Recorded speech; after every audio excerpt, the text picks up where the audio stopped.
This is the Jasion RetroVolt. It's one of these e-bikes that look like mopeds. The box is 101 pounds. Net weight is 81.5. I think the weight of the bike is going to be in the 60s, 70s. And we got the silver color here. So we will set this up and see how it goes. It comes well packaged, but I think this one got beat up a little bit en route. So the cardboard is a little rough. But I think everything inside will be fine. And it being 100 pounds, I'm not surprised that it got a little beat up. Okay, so a lot of foam. It's well packed. You know, I kind of wish there was less foam in there, just to save the environment a little bit, but you do need some foam to protect it, I guess. So foam's coming out. And let's see what's in this box. All right, so in this box is pedals. I'm guessing this is gonna be the charger. And it is, that's the charger. We have the manual. And tools.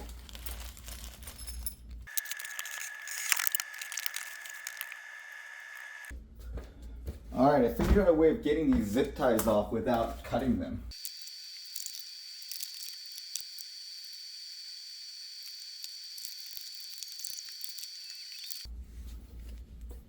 Okay, the hardest part of this thing is getting all the foam and the zip ties off. So what you're left with is the main bike.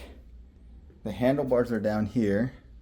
Front tire here. I deflated it a little bit just so I could get the zip ties off cleanly. And here is the front fender. So all you have to do probably is put this handlebar on, then the front tire on, and then the fender, and then the pedals.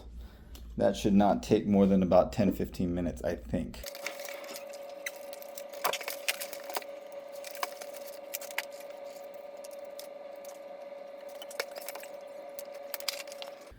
There's a little thing right here. It says this aluminum ring is only for protection. Please take it off. Okay, so we need to take this off and then put the handlebar on right there. Okay, so you take the top cover screw off and the top cover comes off, and then you put the stem on there, and then you tighten the top cover back on, and then kind of line it up to the front tire and put the tighten up the Allen wrenches there, and then you adjust the handlebar to the angle that you want, and then adjust the Allen wrenches there, and then you're done with that. Okay, so now we take these nuts off and then put the tire on.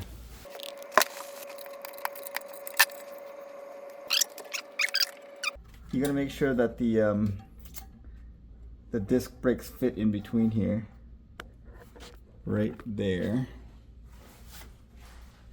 right there, and then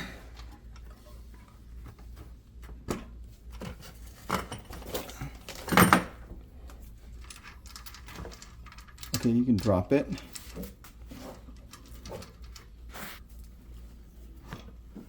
Okay, good.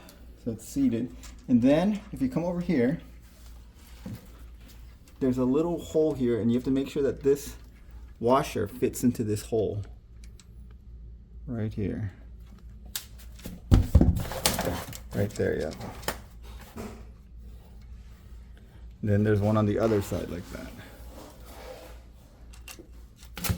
There's a hole right here.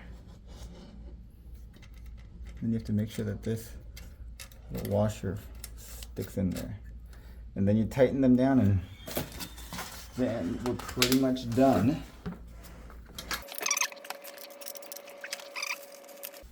I believe it's gonna go like this.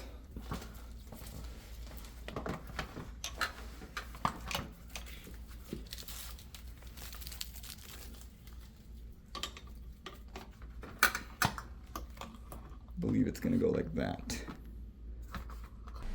Okay, so from front to back, it is screw, washer, fender flange, then the light, then the bracket, then the nut. Tighten that up, and then you just put the screw into the side supports on both sides, and then you're done with the fender. Okay, last part's the pedals. There's a right and a left.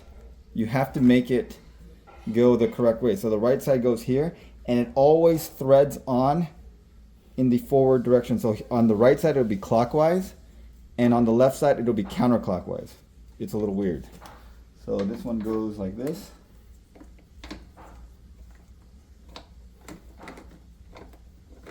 This way, as you pedal, it tightens it on.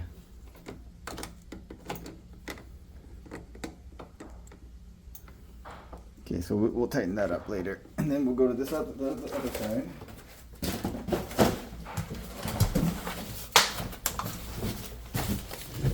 And see, this way, you would think it goes this way, but it doesn't. It goes this way.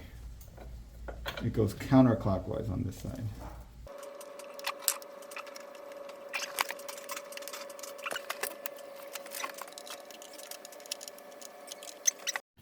After you put it together, it looks like this. It looks like a small moped, which some people like this look.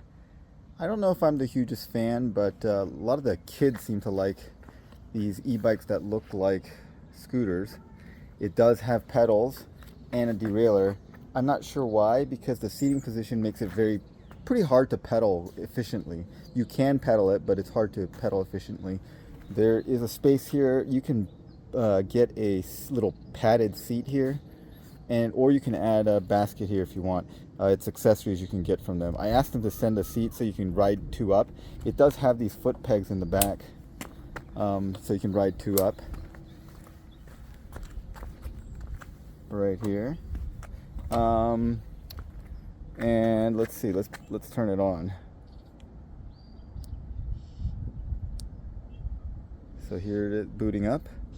I'm doing a range test right now, so we're at 39%. It's got a cool feature here where you can turn it like this, and it gives you little turn signals. Sort of cool. And then, of course, headlights right here. And they decided to put like this Velcro thing for the cable management, which kind of is a nice touch. The front suspension has a lockout, and it's got fenders, and it's got this weird thing where you turn on the battery on and off. Not really sure what the purpose of that is, but there's an extra on-off button here, and here's the charge port. All right, let's take it out for a spin. So this is a 1000 watt rear hub motor with a 48 volt battery and 30 amp hour battery. It's supposed to have a top speed of around 30 miles per hour, and I would say that the top speed on a flat is about 28 miles per hour actually. You see here, it's slightly uphill. It holds 20 miles per hour pretty easily. I did this range test with absolutely no pedaling, just to give it the worst case scenario, and the area that I live is pretty hilly, but it did fine. It's very comfortable. Again, this style of bike isn't really meant to be pedaled. You can pedal it, but it's not the optimal pedaling ergonomics, and the seat is such that it's more of like a scooter seat, and it chafes on your inner thigh if you pedal a lot. If you really want to pedal it, you just kind of have to be up on the pedals and standing on the pedals. So you see it's hitting like 27, 28 miles per hour on there on the flats. And then I was trying to see how well it would go up a pretty steep hill. This is a really steep hill that we're about to hit. This is a slow incline. It's holding about 17, 18 miles per hour. And then you'll see when we get to the big hill, it kind of slows down to about 8 miles per hour. So I weigh about 165 pounds. If you're much heavier, I bet it would slow down even more.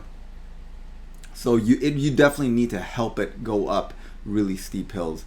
But the bike is very comfortable, very smooth. I like the turn signals. Overall, if you're looking for something that is a retro style bike. So you see here, it's really bogging down. It's getting, you know, 7, 8. Now with pedaling, it easily goes up this thing at like 15 to 20 miles per hour. So no problems when you pedal, but just on throttle alone, like very, very steep hills, you're gonna have a problem with it. And that's not unexpected. That's pretty much par for the course for these bikes. Now, the website says that there's 63-mile range. That is a gross overestimation. Every single one of these e-bike companies grossly overestimate the range that their bikes have. I think it's based on like very flat road. You do a significant amount of pedaling, and it's on like pedal assist 1 or 2 or something like that. Yeah, if you do that, you can probably get that kind of mileage. But I wanted to test the worst case scenario. This is full throttle, no pedaling, very hilly terrain, and on pedal assist 5, so the highest power setting. That basically gave me about 23 miles on this bike, which is not bad, which is what you would expect with a 13 amp hour battery. So this is $799, and if you're looking for this style of bike, I think it is a screaming good deal. So it's very comfortable, and for what it is, I think it's a good bike. Me personally, I like bicycles that look and behave more like bicycles, so this is really not my style, but I noticed that a lot of the kids really like this retro moped style, and most of them do, you know, they're not pedaling these things. They're just using them like little neighborhood scooters, and for that, it's perfect. Its front and rear suspension makes it very comfortable, and has plenty of power to go up some pretty steep hills, and hits 28 miles per hour on the flats, probably 33, 32 if it's slightly downhill. All right, well, hope you enjoyed the review. Let me know if you have any questions. I'll try to answer them in the comments below. Thanks for watching, guys.